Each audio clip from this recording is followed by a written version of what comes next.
అది 10 ఏళ్ళు ఇస్తానని మోసం చేశాడు ఈ రాష్ట్రాన్ని, నాశనం చేశాడు ఈ రాష్ట్రాన్ని అని చెప్పి నోటితో ఇవాళ మోడీ అంటే తెలుగు ప్రజల ఆత్మగౌరవం, మోడీ అంటే దేశ ప్రజల ఆత్మగౌరవం, మోడీ అంటే అభివృద్ధి, మోడీ అంటే సంక్షేమం కాదు సంక్షేమం. మరి ఏమైంది? ఏంటి మార్పుకు కారణం ఏంటి? మోడీ అంటే సంపద సృష్టించే వ్యక్తి, మోడీ అంటే ఒక నమ్మకాన్ని కలిగించే వ్యక్తి. కరోనా సమయంలో మనందరి ప్రాణాలని కాపాడాడు. చంద్రబాబు నాయుడు గారి యొక్క కీర్తి సుధా ఇది.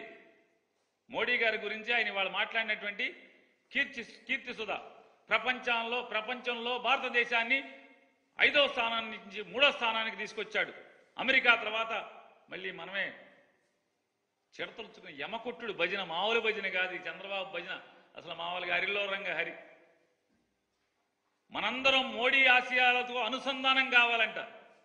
చంద్రబాబు నాయుడు గారు చెప్తారు మనందరం మోడీ ఎందుకు కావాలి. ఈ 5 ఏళ్లలో గడిచిన 2019 నుంచి ఈ రోజు దాకా మీరే తిట్టారు కదా, మీ బామ్మర్తో తిట్టించారు కదా మోడీ లుచ్చాహే బచ్చాహే అని. ఆ మోడీ లుచ్చాహే బచ్చాహే ఇవాళ అచ్చాహే ఎట్టా అయ్యాడు? ఎలా అచ్చా అయ్యాడు? ఎందుకు అయ్యాడు అంటే మీరు కూడబలుక్కుని దొంగల ఊళ్ళు పంచుకున్నట్టుగా మీరు ఏకమైపోతే సరిపోద్దా? ఈ రాష్ట్ర ప్రజలకి మీరు ముగ్గురు ఎందుకు కలిశారు? ఏంటి మాకేంటి ఈ రాష్ట్రానికి ఏంటి అని చెప్పని ఒక్కటి చెప్పలేదు అక్కడ మీ ముగ్గురులో.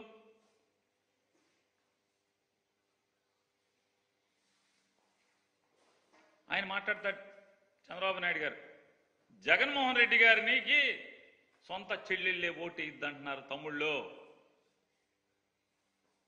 చంద్రబాబు నాయుడు గారు,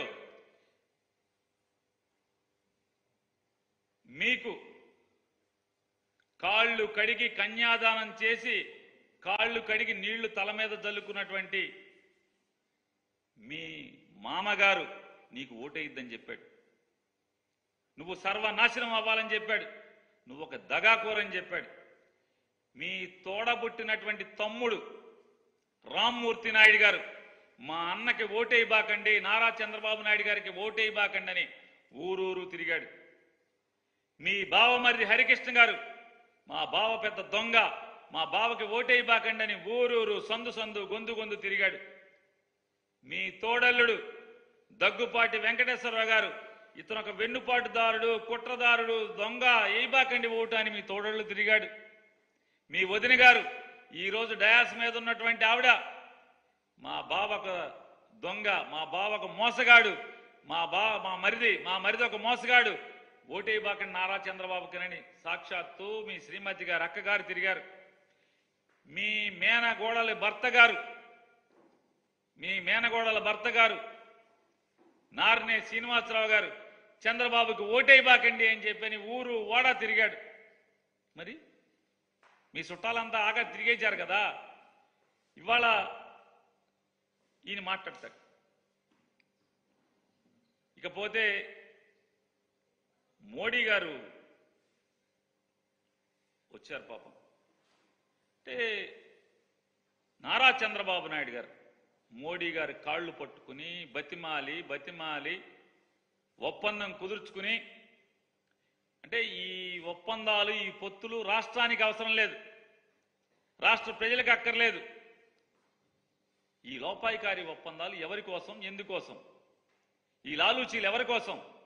అంటే వీళ్ళు కూడబలుక్కుని ఈ రాష్ట్రానికి ఏం చేస్తారో చెప్పకుండానే, ఈ రాష్ట్ర ప్రజలకు ఎందుకు వీళ్ళకి ఓటేయాలో చెప్పకుండానే వీళ్ళు కూడబలుకుంగానే వెంటనే మనందరం ఓటేసేయాలంట, జగన్ గారిని ఓడిచ్చేయాలంట. సభ జరుపుకోవటం చేత కాదు, మైకు మోగదు. మైకు ముందు సాక్షాత్తు ఈ దేశ ప్రధాని పావుగంట సేపు బొమ్మలాగా నుంచునే పరిస్థితి. సభ జరుపుకోవటం చేత కానటువంటి మీరు ఇంక జగన్మోహన్ రెడ్డి గారి మీద యుద్ధం, సంసిద్ధం. ఏం సంసిద్ధం? మీరు దేనికి సంసిద్ధం? ప్రధానమంత్రి గారిని ఆ రకంగా మీరు అవమానపరచడం. ప్రధానమంత్రి గారు కూడా గొప్పగా చెప్పారు. ఏమని చెప్పారు? అయోధ్యలో రాముణ్ణి స్థాపించుకున్నాం, ఇది దేశానికి గర్వం. కానీ అయోధ్యలో రాముణ్ణి స్థాపించుకున్నటువంటి మోడీ గారు చిలకలూరి పేటొచ్చి ఈ బెజవాడలో 40 గుళ్ళు ధ్వంసం చేసి దేవుళ్ళ విగ్రహాల్ని చెత్త కుండీలో నుంచోబెట్టినటువంటి ఏమనాలి అతన్ని? అతని పక్కన మీరు కూర్చుని కబుర్లు చెప్పుకుంటుంటే ఏకైకలు పక్కలు అక్కడ ఉంటే ఎవరిని అవమానిస్తున్నారు, ఎవరిని మోసం చేస్తున్నారు మోడీ గారు? మీరు ఏది మీ నిబద్ధత? దేశాన్ని అందరినీ కూడా రాముడు రాముడు రాముడిని ప్రతిష్ఠించుకున్నామని చెప్పి మాట్లాడుతున్నారు. ఇక్కడ మీరు వచ్చి సావాసం ఎవరితో, చట్టాపట్టాలేసి తిరిగేది ఎవరితో? 40 దేవుళ్ళ గుళ్ళని ధ్వంసం చేసినోడితో మీరు ఇక్కడ సావాసమా? మీరు దేవుడి గురించి, దేవుడు మీ నిబద్ధత గురించి ఎలా నమ్మాలి ఈ ఆంధ్ర రాష్ట్ర ప్రజలు? ఈ ఆంధ్ర రాష్ట్రంలో ఉన్నటువంటి హైందవులు ఎలా మీ నిబద్ధతని నమ్మాలి? గుళ్ళు కూల్చిన వాడితో మీరు సావాసం చేస్తూ చట్టాపట్టాలు వేసుకు తిరిగితే ఎలా నమ్మాలి? 5 ఏళ్ల క్రితం ఇదే మోడీ గారు గుంటూరు సభ, ఇదే గుంటూరు గడ్డ మీద, ఇవాళ ఏ గుంటూరు గడ్డ మీద వచ్చారో మాట్లాడారో మోడీ గారు, ఇదే 5 సంవత్సరాల క్రితం ఇదే గుంటూరు గడ్డ మీద నిలబడి ఏమి చెప్పారు మీరు? చంద్రబాబు నాయుడు ఒక అవినీతి పరుడు, అవినీతిలో కూరుకుపోయినటువంటి పచ్చి రాజకీయ దగాకోరు. మళ్ళీ మేము గెలవంగానే, మా ప్రభుత్వం రాగానే పోలవరంలో జరిగినటువంటి అవినీతి మీద విచారణ చేయిస్తామని చెప్పి మీరే మాట్లాడారు. సాక్షాత్తు భారతీయ జనతా పార్టీ మేనిఫెస్టోలో మీరు ఏం పెట్టారు? అమరావతి ఒక రియల్ ఎస్టేట్ స్కామ్, అమరావతి రాజధాని నిర్మాణం అనేది ఒక రియల్ ఎస్టేట్ స్కామ్. మా ప్రభుత్వం గెలవంగానే, మా ప్రభుత్వం రాగానే అమరావతి స్కామ్ మీద ఒక స్పెషల్ ఇన్వెస్టిగేటివ్ టీంని ఏర్పాటు చేసి బాధ్యులైనటువంటి ప్రతి ఒక్కరిని కూడా జైల్లో పడేయిస్తామని చెప్పని మీ మేనిఫెస్టోలో పెట్టారు. ఏమైంది ఆ మేనిఫెస్టో? మరి మాకు సమాధానం చెప్పాలి కదా ఈ ఆంధ్ర రాష్ట్ర ప్రజలకి. అమరావతి స్కామ్ ఏమైంది?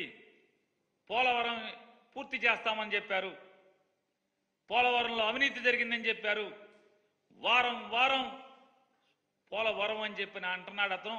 కాదు, అతనికి అదొక ఏటీఎం అని చెప్పని మీరే చెప్పారు కదా. విచారణ చేస్తామన్నారు కదా. ఏమైంది విచారణ? ఆ విచారణలో చంద్రబాబు దోష నిర్దోష చెప్పరా మాకు? మీరు ప్రధానమంత్రి కదా,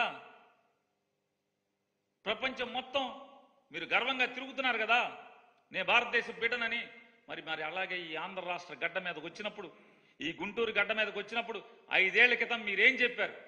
ఇవాళ చంద్రబాబు నాయుడు మీరు ఎలా పునీతుడిని చేశారు? మీరు ఏ గంగా జలాన్ని పెట్టి అతను ఒళ్ళంతా కడిగారు? మీరు అతని పాపాలన్నీ ఏ గంగను తెచ్చి కడిగారు? మీరు ఇదే చంద్రబాబు నాయుడు మిమ్మల్ని అపహాస్యం చేశాడు 5 ఏళ్ల క్రితం.